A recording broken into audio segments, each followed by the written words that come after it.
Welcome to the PMIS. This is the 2016-17 Biennium Closure Analyze Purchase Orders. This is Carolina Sarmiento Navas from Procurement.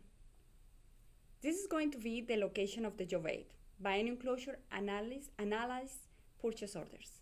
So inside the job aid, we're going to talk about the responsible teams, the responsible parties that they are going to be doing the analysis. And we find the cost centers. But in addition to that, we are encouraging and we need also region buyers doing the analysis for these purchase orders.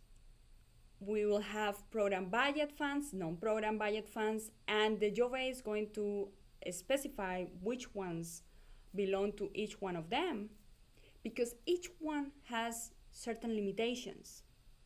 And we are going to explain that later, but it is crucial that you review the difference between both of them and take the necessary actions.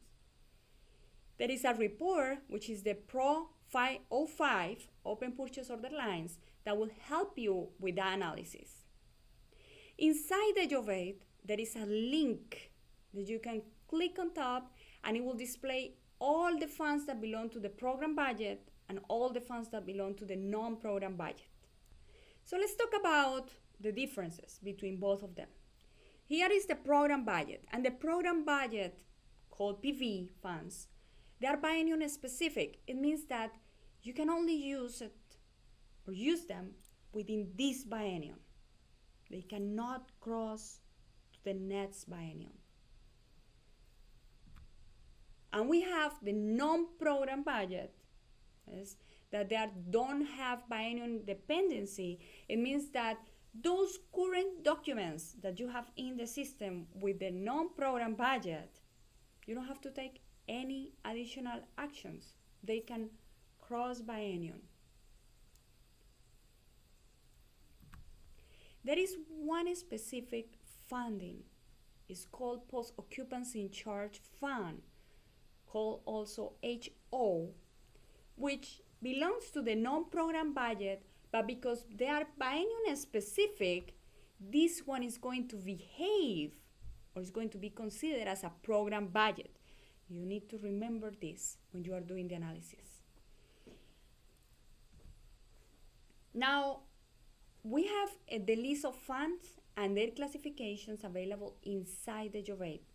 And you need to go inside the job aid and click on top of the link.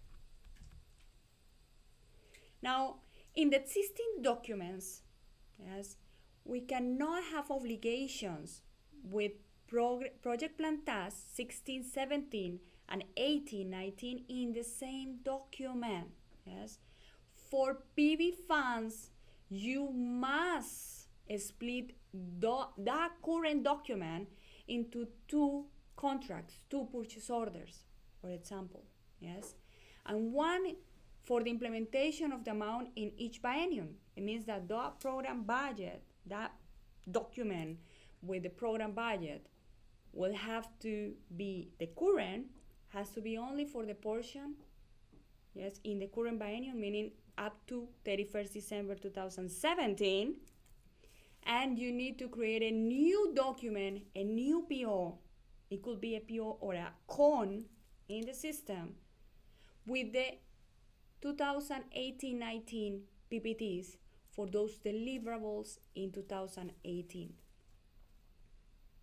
For non-PV funds, since the 16-17 PPTs will still be applicable, the existing PO will cross over into the biennium and you don't need to take any further actions. Inside the job aid, you are going to find a table, yes? And so we have here the program budget, the PV funds, including the post-occupancy in charge fund. And in these scenarios, you will find all the possible combinations. Yes, and it will tell you what to do. It will have comments, and you need to take the appropriate actions. Also, if you have prepaids, yes, if you have prepaids, there is a job aid for that. Yes, there is a job aid for the prepaids that you need to refer. Yes, and when these new documents, new POs, new cons in the system are created, in order to affect the 2017 budget, in here, the document date on that PO, that purchase order, it needs to be on or before December 15. You need to keep this in mind. Now, if you want to affect the 2018 budget, you have to manually type a date after December 15, but not later than 31st December in the field document date. You need to keep this in mind. The system will provide with validations, so it will help you remember about these document dates. We have the non-program budget. The non-program budget, which is biennial, it doesn't have a dependency on the biennial. It means that they can cross biennial. That you have also certain scenarios that you need to evaluate, and you need to verify those current documents, current purchase orders has a non-PV funds, and you will have to take the necessary actions. Again, if you have prepaids, you have to refer to the JOVET for the prepaids. With purchase orders, we talk about accruals, always at the end of the year. And basically the accruals is when goods or services are received this year, meaning 2017, but not yet invoiced. So you have to create the receipts. The responsible individual, it needs to create and approve those receipts for goods and services delivered this year until December 31st, 2017. Yes. The amount of quantities of the receipt cannot be greater than the PO amount and quantity. And you should know that as of today. Yes. And there is something very specific. Even though POs for fare tickets, contingent workers, and TAV do not require receipts during the year, yes, at the end of the year, there is an exception. The receipt must be created in order to recognize the accrual. Now, for those cases that we're talking about, fare tickets, contingent worker, TAVs, yes, that receipt accrual is going to be for the portion received, for that service received in December only. So it's the portion received in December. In HQ, any ticket purchased in December for travel in January with a value greater than $1,000 must be recognized as a prepaid, and you need to refer to the prepaid JOVET for the analysis. In the revolving fund for vaccines, cost centers, the cost center and the expeditors in procurement headquarters will be responsible for making sure that all receipts are created, yes, against those open purchase orders for goods and services received in 2017. Remember that those receipts should not be created with service charge lines. Some important dates for the cost centers and region buyers is that December 4, the new biennial budget 2018-2019 will be available. So this means that those documents, that the current documents are crossing biennial, and it has to be split into two. Yes. So the current one will be only for the 2017 deliverables, and the new document that is going to be created is going to be for the 2018 deliverables. Yes. With this budget available, cost centers or requestors can start submitting the funded requisitions, asking procurement to amend or do a change order to those current POs and create a new one for the 2018 deliverables. December 8th, this is the last day to submit direct POs with 1617 PPTs. Yes. December 15th, this is the last day to submit direct POs with 1819 PPTs. And this is December 22, which is the last day to issue all POs. And when I'm talking all POs, it means that we will not have, after this day, December 22, requisitions in progress. We will not have POs in progress or POs approved. They must be issued.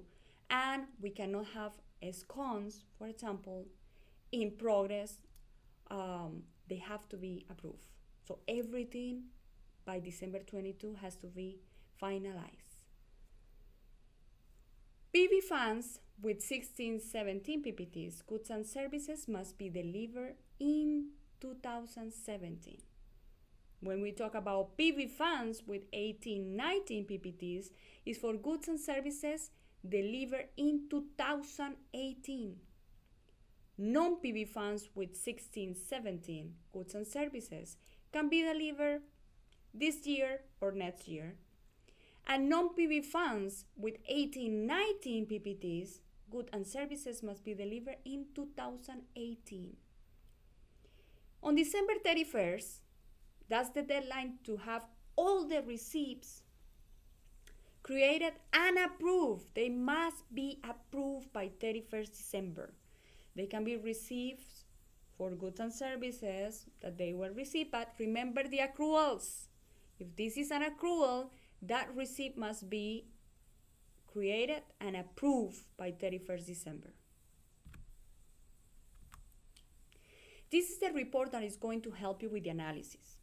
It's the Pro 505. When you run this report, you need to refer to the table. And we have two audiences in here.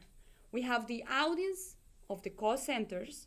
So when a cost center is doing the analysis, they need to filter by his own cost center and follow the filters and actions provided inside the Job 8. For procurement, meaning region buyers in procurement headquarters or in country offices, they must run it by region, yes, and follow the filters and actions provided inside the Job 8. Now, when you get the reports, the results from the report, you have to go to the table 1 and find those applicable scenarios. And cost centers must verify which region created and which region and initiator created that purchase order, because you need to use the responder or the appropriate tools to request a change order, for example. Yes, so you might use requisitions, or you may use a new requisition to request the procurement department for a change. Or if those were like direct POs for contingent worker, probably an email. That will be the way that you can communicate a change. That's for the cost center communicating with the region and initiator of that document. Yes. So remember those dates. Now, as a key points, it is necessary that cost center and region buyers review the Job 8 because it has detailed information. Remember the Profile 5. This is the report that is going to help you with the analysis. This report contains fields such as the fund, yes, the type, so you can verify if it's a program, non-program budget. Remember the deadlines to submit purchase orders. And we already mentioned the last day to issue all POs is December 22. Document day on POs to affect the 2017 budget and the document day on POs to affect the 2018 budget. You have to keep this in mind. And always remember how that you have to manually type that document day to affect the corresponding budget. Thank you very much.